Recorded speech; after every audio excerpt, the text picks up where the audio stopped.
Hey everybody. So by now you've probably heard that the Christian conservatives slash Christian nationalists of the world are roundly condemning Lily Phillips and everything that she did. And if you don't know, Lily Phillips is the woman who had sex with 100 men on OnlyFans, and despite expressing extreme regret about what she did, intends to go forward with another publicity stunt of doing 1,000 men in one day. And we'll get into all of that and more, but first please know that if you'd like to help me grow the channel, my Patreon is patreon.com/JordanOwen42. I will be putting up new and exclusive content there every month. Helps me not only turn the corner on my recent financial difficulties, but also put down some padding to deal with future similar developments. So any contribution would be great there, and there's cool stuff coming every month. So also people have asked if I could set up a subscription page or subscription portal on YouTube for people who don't have Patreon, and yes, I'd be happy to do that. I just have to look into it and find out how it works. Anyway, let's get back to it. So, all of the religious conservatives, most of them Christian, are roundly condemning Lily Phillips, from Matt Walsh to Steven Crowder to Ben Shapiro, and so on and so forth. And so, Matt Walsh himself has a video titled "Why This OnlyFans Model Deserves Zero Sympathy." For some reason, he spells part of OnlyFans with asterisks as if we're not going to know what it's referring to. And then on the thumbnail, it says 100 men, zero morality. And, Steven Crowder is much the same, etc., etc. So, to all of these Christian conservative men who are condemning this woman, I'd like to just remind you of one thing. And the scribes and Pharisees brought unto him a woman taken in adultery. And when they had set her in the midst, they said unto him, Master, this woman was taken in adultery, in the very act. Now Moses in the law commanded us that such should be stoned. But what sayest thou? This they said, tempting him, that they might have to accuse him. But Jesus stooped down, and with his finger wrote on the ground, as though he heard them not. So when they continued asking him, he lifted up himself, and said unto them, He that is without sin among you, let him cast a stone at her. And again he stooped down, and wrote on the ground. And they which heard it, being convicted by their own conscience, went out one by one, beginning at the eldest, even unto the last. And Jesus was left alone, and the woman standing in the midst. When Jesus had lifted up himself, and saw none but the woman, he said unto her, Woman, where are those thine accusers? Hath no man condemned thee? She said, No man, Lord. And Jesus said unto her, Neither do I condemn thee. Go and sin no more.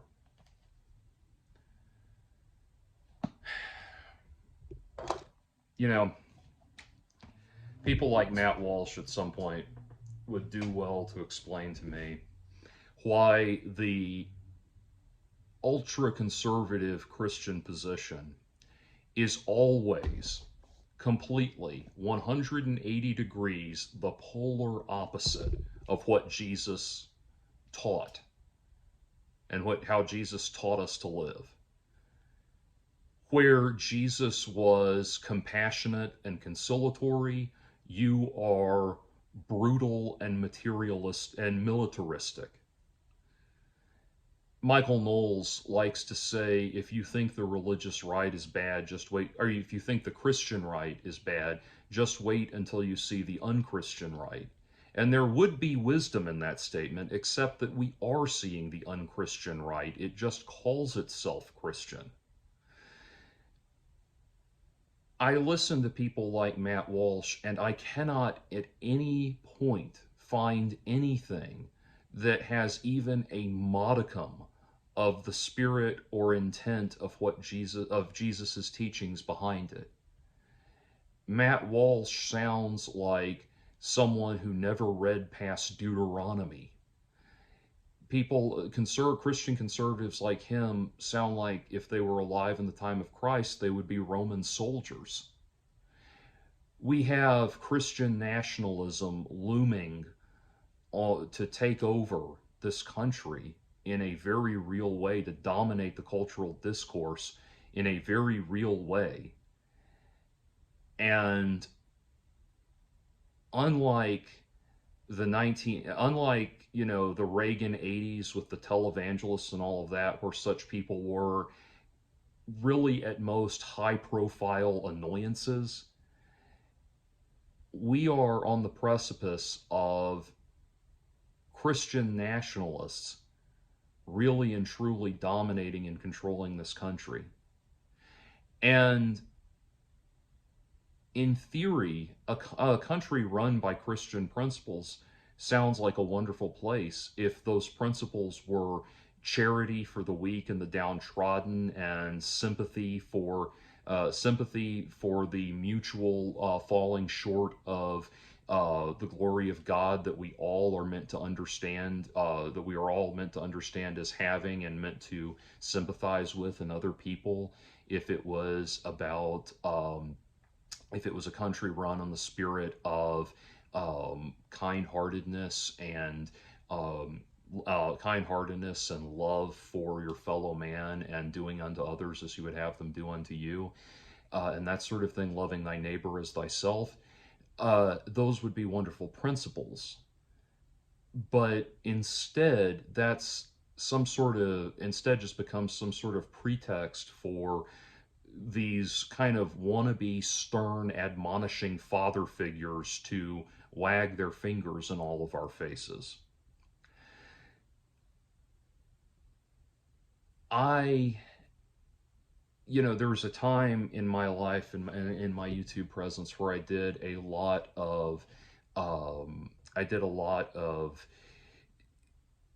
defending of sex workers and sex workers' rights. And at a fundamental level, in terms of libertarian politics, I would still have the same position, which is that yes, Lily Phillips and the people the men who got involved with her to do that scene, have every right to do so. We have every right to find it revolting if that is how we feel about it, or find it appealing if that is how we feel about it. But that's not really what's at issue here. That's not really what's at stake, and it would not be a terribly new message for me. It's something that people have heard quite a lot. So the perspective I want to take on it is just that this is yet another time where the people who claim to be the most ardent defenders of and advocates for Jesus Christ and his message are always at at complete odds with that message. They are the people who love they're the people who absolutely love to see the strong dominating the weak, to see people who are errant in their behavior or make poor judgment calls be condemned as willfully acting malicious persons, and that sort of thing. I look for the charity and the compassion and find absolutely none of it there. Now, I will acknowledge that, for example, I watched Matt Walsh's commentary on this, and the within it, there are layers to what he had to say that are not not totally wrong. There are observations there that are reasonable. He does make the point, for example, that having the right to, having the freedom to do something comes with the responsibility for your own actions. That's undeniable. I don't deny that. But the problem I have with that attitude is that, for some reason, wanting, in his mind and the mind of those like him, expecting people to take responsibility for their actions means that they have the responsibility to endure the hatred and scorn and disdain of, so-called good and righteous people like him. And I really don't think I really don't think that is morally righteous in and of itself. I think the morally righteous thing to do is, as it says in the Bible, blessed is he who shepherds the meek through the valley of darkness. You know, Lily Phillips, if she is suffering and in her time of need in all of this, then yes, it is worth extending compassion and support to her. Not what the Tibetan Buddhists would call idiot compassion, where we pretend to be helping people by indulging their absolute worst tendencies. Not that, but real compassion that balances the "you brought this on yourself" moral absolute of the situation with the compassion of, but we are all a fallen people. The reason you brought this on yourself is because we are all prone to fall short of the glory of God, and we are here to help you through it. That is completely missing from Matt Walsh's perspective. And again, if we were talking about actual Christian principles, then the domination of those principles in a culture would be a wonderful thing, but we're not. We're talking about this very persistent, very vocal majority of people who tout themselves as Christians and use it as an opportunity to cast judgment and aspersions on everyone that they see as fundamentally beneath them. And that is the opposite of Christianity, and it is what is poised to become the national identity in this country in the name of Christianity. That, to me, is a far, far more profound blasphemy than saying God's name when you swear.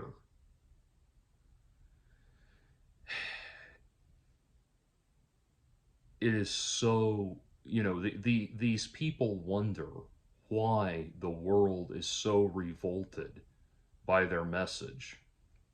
And don't misunderstand me. There are conservative ideas that fit with Jesus's message. For example, Jordan Peterson's claim that, or observation, that you should set your own house in perfect order before criticizing others is perfectly in line with what Jesus was trying to get across in that statement. But the anger and the high and mightiness of it, of people like Matt Walsh and all of these others in the conservative camp, can only be described as the mindset of people who do not understand why Jesus Christ sat down and broke bread with the tax collectors and the prostitutes. And, C.S. Lewis famously said that the prostitutes may, and I'm paraphrasing here, but prostitutes and drunks and gamblers and various assorted low lives, if you want to ascribe a moral aspersion to them, they may actually be closer to redemption in the eyes of God than people like Matt Walsh, people who see themselves as high and mighty and above everybody, and on a very clearly on a different hierarchical tier than all of the unwashed masses down below. They hold that attitude. They bite their thumb, flick their chin, spit down on the swill and the filth of the world in the name of Jesus Christ. And just because you put on nice clothes and take you and your family to a building with a Christian name on it every Sunday does not mean that you are morally superior to Lily Phillips. You are not called as a Christian to set yourself up as morally superior to anybody. There's a reason we are all equal in the eyes of the Lord.